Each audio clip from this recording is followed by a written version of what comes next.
ko. Ipunin natin to. Sige, ipunin natin to. Walang problema. Oh, there it goes. The tomatoes. Yan. Hi guys, welcome to our vlog. Ayan, kasama natin ang mga tropa.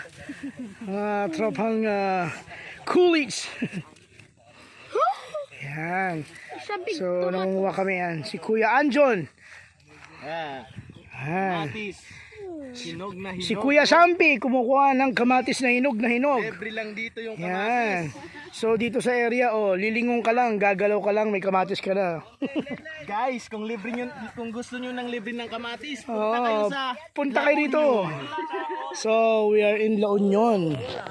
libre lang, malalaki. Yung presyo nito, tag-10 na. Oo, Diyos ko po, mahal na to. Mahal na to sa city. So, di ba?